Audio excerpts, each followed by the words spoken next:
Assalamualaikum warahmatullahi wabarakatuh. Jemaah sekalian yang dimuliakan Allah Subhanahu wa ta'ala, melanjutkan pembelajaran kita tentang hadis, kitab Mukhtaril Hadis karya Sayyid Ahmad Al-Hashimi. Sekarang hadis yang ke-21.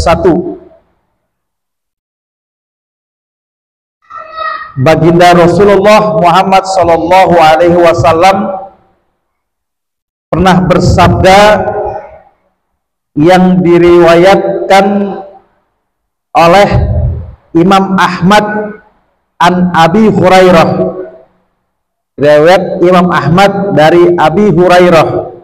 Ola Rasulullah sallallahu alaihi wasallam, ittaqil maharima takun a'badan nas. Ini agak panjang, ada 5 perkara agar kita bisa selamat. Yang pertama, ittaqil maharima takun a'badan nas warda bima qasamallahu laka takun agnan nas wa ahsin ila jarika takun mu'minan wahibban nasi ma tuhibbu li nafsika takun musliman wala tuksirib dhahika fa inna kasratad dhahika tumitul qalba. Kata Nabi yang pertama, ittaqil maharima takun a'badan nas.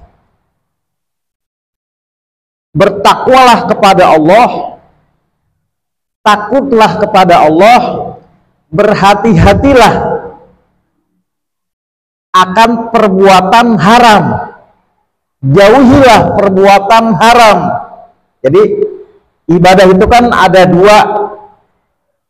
Ada ibadah yang dikatakan imtisal, yaitu ibadah yang melakukan kebaikan. Ada yang dikatakan ijtinab. Ijtinab itu ibadah yang merupakan larangan, yang harus ditinggalkan.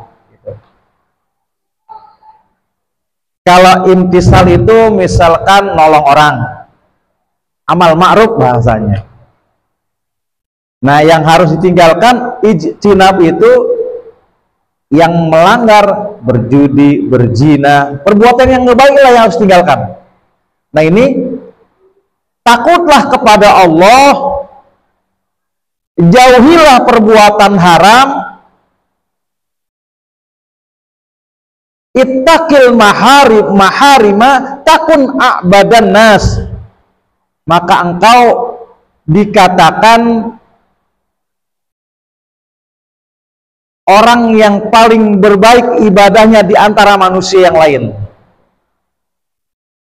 Jadi kalau kita setelah bisa mengerjakan apa yang menjadi perintah Allah, baik itu yang wajib seperti sholat yang 5 waktu, atau puasa di bulan Ramadan, atau zakat memang kalau sudah waktunya, sudah nisabnya.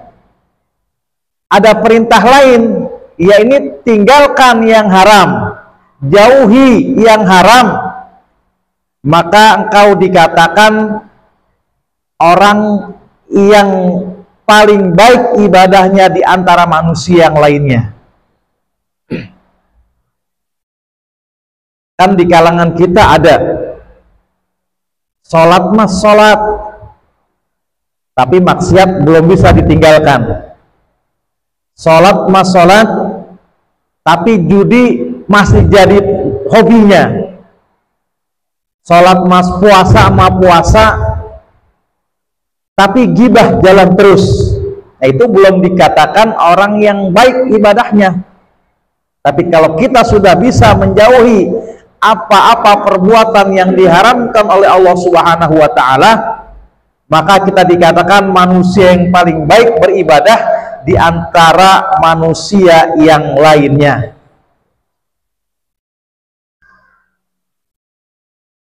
Yang kedua, kata Nabi Shallallahu Alaihi Wasallam,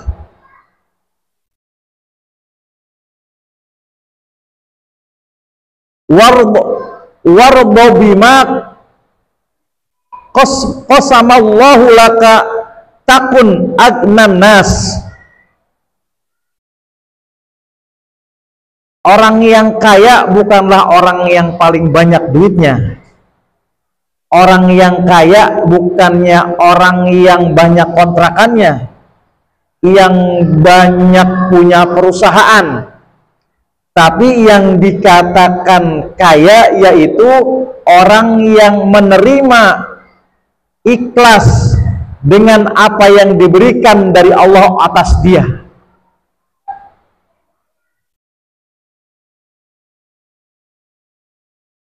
Jadi dengan kata lain, orang yang kaya itu menerima apa adanya. Udah bersyukur aja yang diterima Allah Subhanahu wa taala. Karena banyak orang bicara di atas langit ada langit. Ada yang kaya, ada yang lebih kaya, tapi belum tentu dia senang hidupnya.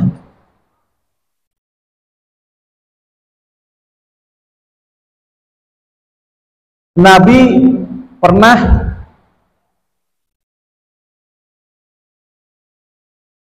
ditawari oleh Allah Subhanahu wa taala dalam sebuah hadis, ditawari, ya Rasulullah Shallallahu Alaihi Wasallam, maukah kau aku kasih gunung yang ada di Mekah dijadikan emas untuk engkau? Tapi kalau lihat kita rumahnya Nabi, malu dengan kehidupan kita. Kisah Nabi tidur di atas pelepah korma, beralaskan dengan hanya sebongkah kayu. Tapi seorang Nabi yang memang kalau Allah izinkan atas kehendak Nabi kita, gunung yang ada dijadikan emas untuk Nabi, tapi Nabi tidak mau. Dia hanya berkata kepada Allah, tidak ya Allah, bagiku satu hari makan dan satu hari kenyang sudah cukup. Tatkala aku lapar, aku memohon kepadamu, dan tatkala aku kenyang, aku bersyukur kepadamu. Itulah kehidupan Nabi kita Muhammad Shallallahu Alaihi Wasallam. Bahkan ada doa yang agak pernah dibaca, ya Allah, jadikan aku orang miskin. Nah ini yang doa yang agak pernah kita baca nih. Nggak ada yang bisa kita baca. Jadikan aku orang miskin, matiku bersama orang miskin, dan kelak di akhirat aku bersama orang miskin. Kita kan pengennya kaya mulu, pengennya harta yang banyak, yang halal, yang berkah. Cukup ya, emang cukup. Harta banyak, berkah, alhamdulillah. Tapi doa Nabi, ya Allah, hidupkan saya seperti orang miskin, matikan saya seperti orang miskin, dan bersamakan saya di akhirat bersama dengan orang miskin. Subhanallah. Jadi menurut hadis ini,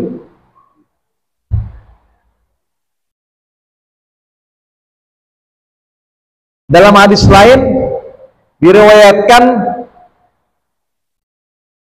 bukanlah orang yang kaya yang banyak hartanya, tapi orang yang kaya adalah orang yang lapang dadanya.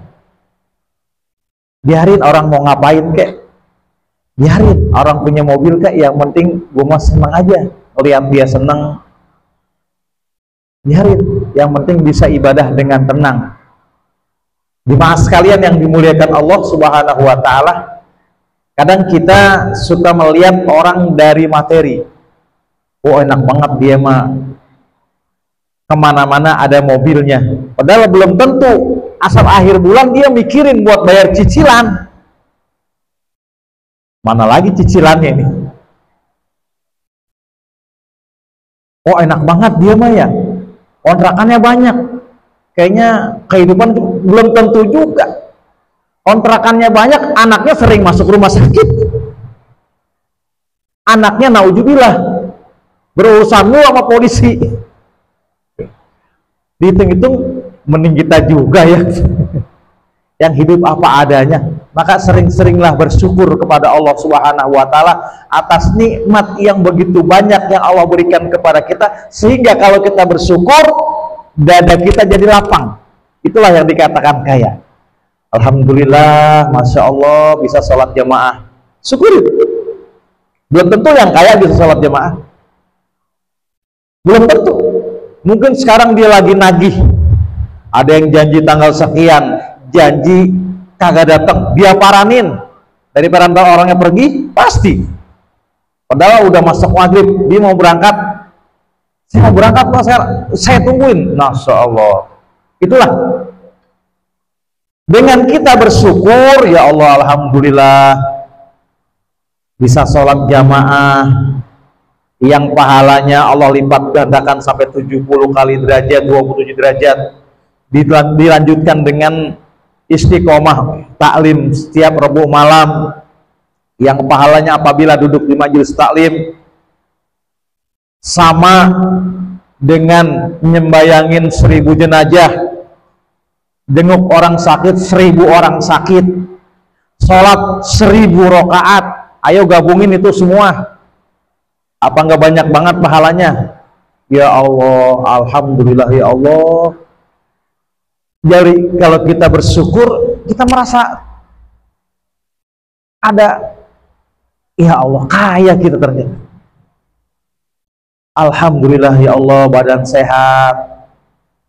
Ntar dengan kita syukur kan akan Allah tambah. La in syakartum la azidannakum wa la in kafartum inna adzabi lasyadid. Alhamdulillah ya Allah sehat, Allah tambah kesehatan. Alhamdulillah ya Allah rezekinya cukup, besok ditambahin lagi. Alhamdulillah bisa rajin ke majelis, besok ditambahin, besok lebih rajin lagi. Alhamdulillah bisa sholat jamaah, alhamdulillah, semua alhamdulillah. Insya Allah Allah akan tambah kenikmatan yang sedang kita rasakan saat ini yang tidak dirasakan oleh saudara-saudara kita. Berapa banyak Pak orang yang nggak dikaruniai hidayah untuk bisa ke majelis? Berapa persen yang tadi jamaah sama yang ada di sini, gitu aja. Tapi alhamdulillah kita Allah kasih kenikmatan bisa hadir, bisa istiqomah. Hadirnya kita dapat pahala, istiqomahnya mendapat keberkahan dari Allah Subhanahu wa taala. Kan kata ulama, al-karamah khairun al-istiqomah khairun min alfi karamah. Istiqomah yang kita laksanakan lebih baik dari 1000 karamah. Subhanallah. Maka dari itu orang yang kaya, yakni orang yang senang menerima pemberian yang diberikan Allah oleh Allah kepadanya. Udah syukurin aja. Alhamdulillah, memang belum rezeki kali. Rezeki kita cuma hari ini, itu syukuri, insya Allah kita akan dijaga. Nikmat tidak akan dicabut dengan sebab kita tidak bersyukur kepada Allah Subhanahu wa ta'ala. Jemaah sekalian yang dimuliakan Allah Subhanahu wa ta'ala, yang ketiga, wa ahsin ila jarika takun mu'minan.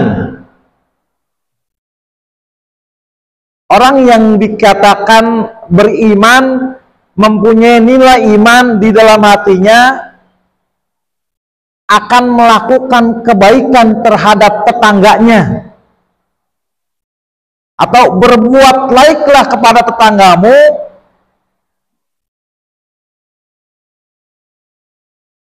Jarika di sini umum, tetangga apa itu muslim seiman atau non muslim yang bukan seiman. Harus Nabi berpesan berbuat baiklah kepada tetanggamu, maka kamu dikatakan orang yang beriman. Masya Allah. Dalam hadis lain, man kana yu'minu billah wal yaumil akhir falyukrim jarahu. Barang siapa yang dikatakan beriman kepada Allah dan beriman al akhir, maka muliakan tetangga.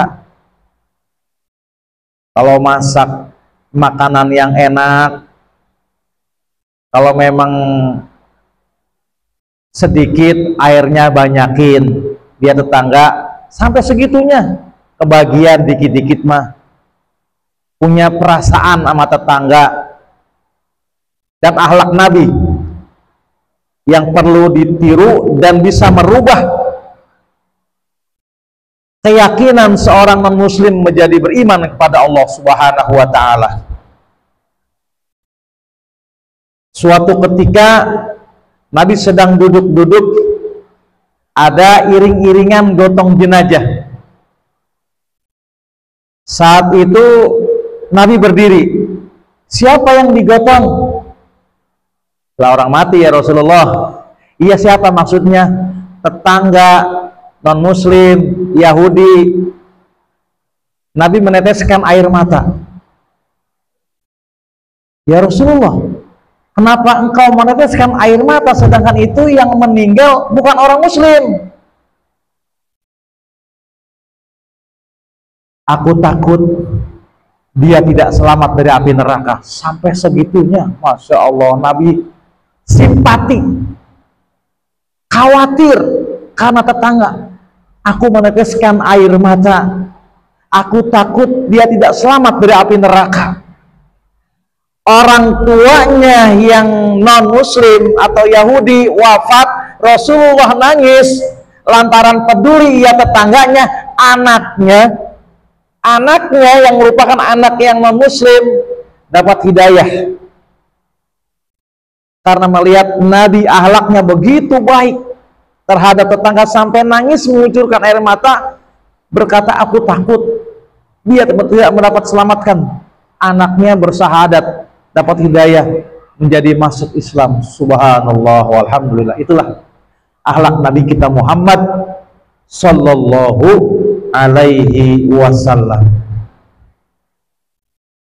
Maka kita pun demikian terhadap tetangga. Jangan semena-mena karena kita pribumi, dia pendatang. Enggak ada istilah pendatang, sama di mata Rasulullah. Tetangga keliling kita tuh harus kita hormati, harus kita hargai. Jangan mentang-mentang dia orang Medan, kita orang Jawa dibedain. Tidak, sama. Hatta walaupun tetangga kita non muslim, dalam bertetangga haruslah saling menghargai. Lakum dinukum waliyadin. Bagi kamu agamamu, bagi aku agamaku. Lana a'maluna walakum a'malukum. Bagi kamu amalan kamu, bagi saya amalan saya, bagi kamu amalan kamu, masing-masing. Tapi dalam hal bertetangga harus saling harga menghargai. Boleh ngasih makanan, boleh. Kalau memang makanannya halal, nggak apa-apa. Maka dari itu jemaah sekalian yang dimuliakan Allah Subhanahu wa ta'ala, yang ketiga, berbuat baiklah kepada tetanggamu, baik yang muslim maupun non muslim, maka kamu dikatakan orang yang beriman kepada Allah Subhanahu wa ta'ala. Yang berikutnya, yang keempat, wa ahabban nasi matuhibbu li nafsika takun musliman.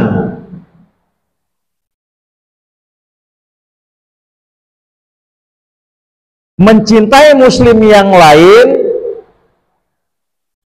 atau orang lain seperti mencintai dirimu sendiri, maka kamu dikatakan orang yang muslim.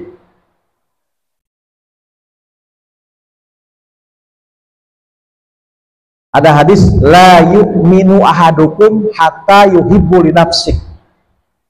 Tidak dikatakan seorang muslim sehingga mencintai dirinya, mencintai seperti mencintai dirinya sendiri. Sesama muslim pun sama. kita harus saling mencintai. Kalau saudara kita contohnya yang ada di Palestina, maka kita kudu prihatin. Ada rasa kasihan, ada rasa pengen menolong, ada rasa simpatik, paling tidak doa. Doa selalu kita panjatkan untuk saudara-saudara kita yang berada di Palestina. Sampai sekarang kan masih dibombardir terus. Ya Allah, kita bisa bayangkan kalau kita seperti beliau, kita sedang berada di sana. Boro-boro bisa ngaji, sholat aja terancam.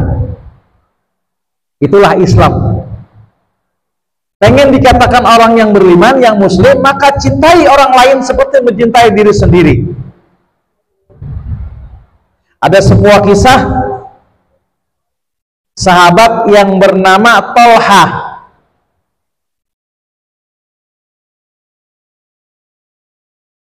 Tolha ini punya kebun korma yang begitu banyak.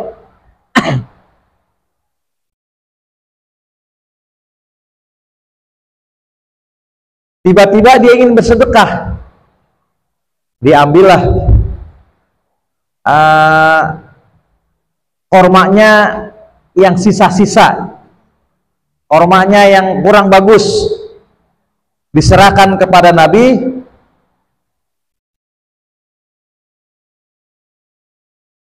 Ini dari siapa? Ini dari Talha ya Rasulullah.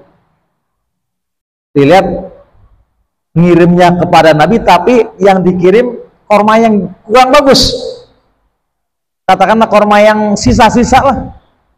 Atas dasar itu maka turun ayat, lan tanalul birru hatta tunfiqu mimma tuhibbun. Tidak akan dikatakan seorang beriman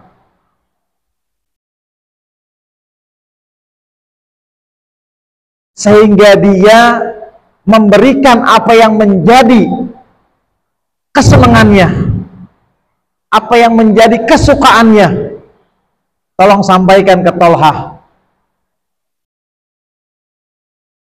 Sahabat maranin Tolha, ya Tolha, sebab engkau ngirim tadi kurma yang itu, maka turun ayat. Tolha kaget. Sejak saat itu Tolha memberikan hadiah kepada Rasulullah Shallallahu Alaihi Wasallam korma yang bagus, yang paling bagus, bahkan sebagian kebun kormanya disedekahkan untuk baginda Rasulullah Muhammad Shallallahu Alaihi Wasallam. Jadi kita kalau ingin memberikan sesuatu, kalau ingin dikatakan yang beriman, paling nggak apa yang kita makan. Jangan yang sisa-sisa, yang kita nggak seneng, baru buat saudara, baru buat tetangga. Sama, kita bikin kue, potong, bagi. Yang kita makan, tetangga yang makan. Saudara kita pun sama. Dengan yang jelek-jelek, tipis-tipis. Itu tidak dikatakan termasuk orang beriman. Kalau sifatnya seperti itu, yang jelek-jelek kasih orang.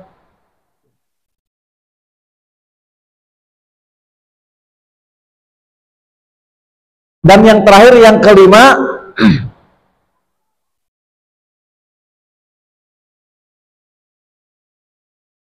wala tuksirid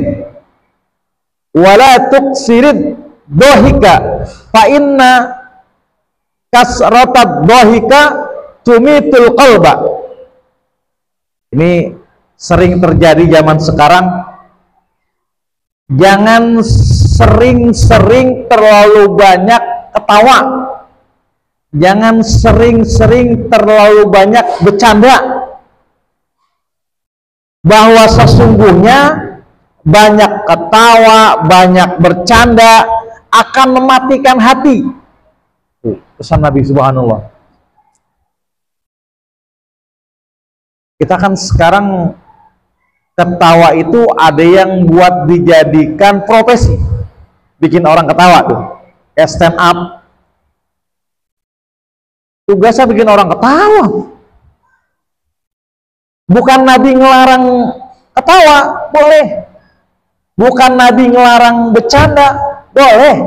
bercanda boleh, tapi jangan sampai cokak wah gitu. Zaman Nabi pernah bercanda kepada sahabat tatkala sedang makan, ngeriung makan gitu.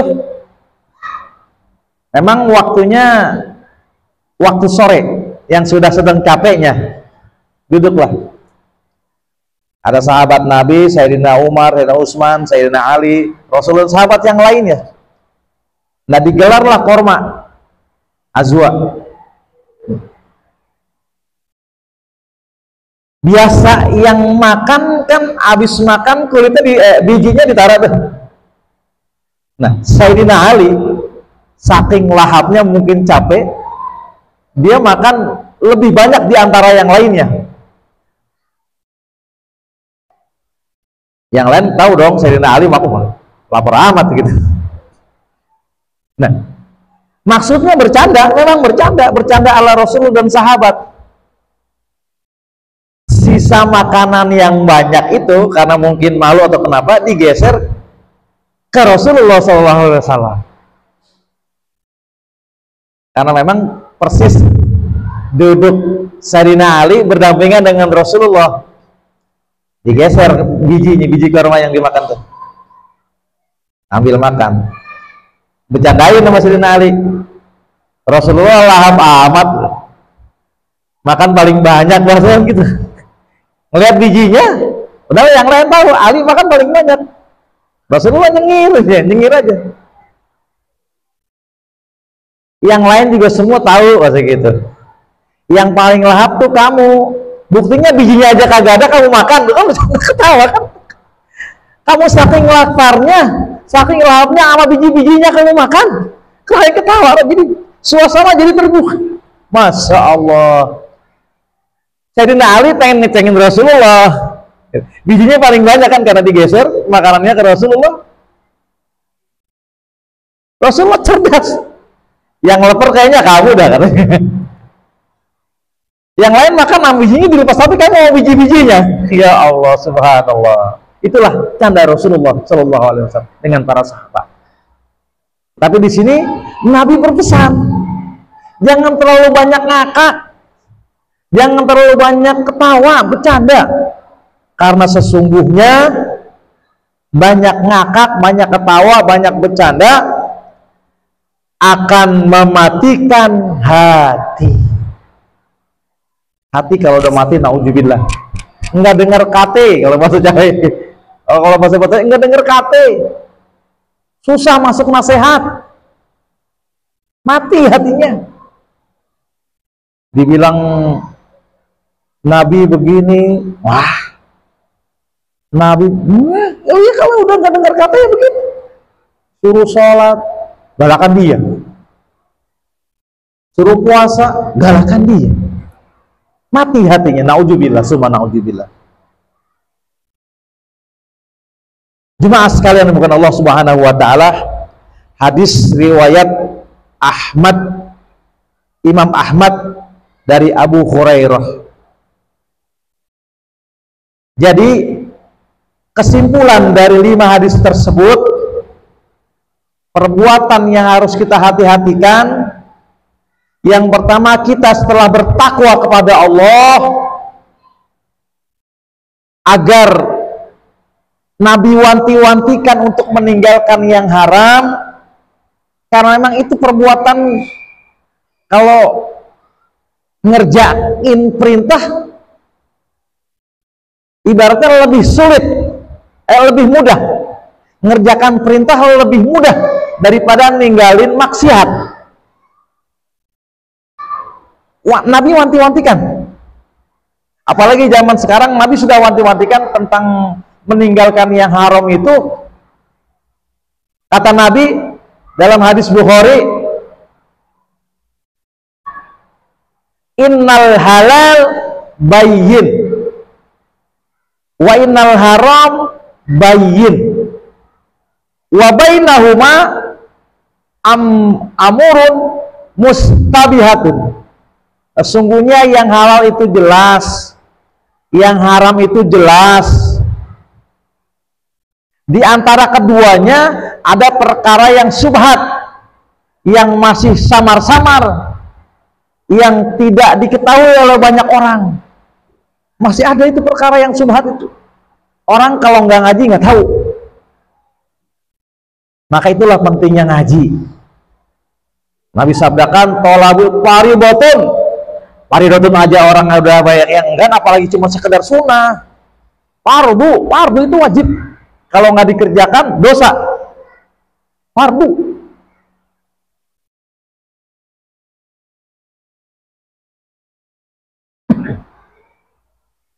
Setelah kita bisa berusaha untuk meninggalkan yang haram, maka kita harus bisa legowo dengan pemberian Allah. Kita udah bisa ngerjain yang wajib, yang merupakan perintah, dan juga udah berusaha bahkan bisa meninggalkan yang haram. Berikutnya, menerima apa yang dikasih Allah agar kita dikatakan orang beriman. Setelah dua udah kita kerjakan, hablum minallah sudah kita kerjakan, meninggalkan yang haram, menerima kepada apa yang pemberian Allah sudah kita kerjakan, hablum minannas, dengan tetangga harus kita peduli, taposolero, ngerti, tahu perasaan. Itu udah kita kerjakan, sesama muslim kita saling sayang menyayangi. Nah, dua ke atas hablum minallah, dua ke bawah hablum minannas, dan yang terakhir hiburan. Jangan sering-sering, maksudnya cekakakan itu agar kenapa? Agar hati tidak mati. Karena kalau kita sudah, ya Allah, naudzubillah, sering ketawa, jadinya lupa. Satu kali cekakakan, hafalan bisa hilang. Yang sudah diingat, bahkan jadi lupa. Itulah ajaran Nabi kita Muhammad Sallallahu Alaihi Wasallam. Maka dari itu jemaah sekalian yang dimuliakan Allah Subhanahu wa Ta'ala, mari terus kita berusaha untuk mengerjakan apa yang telah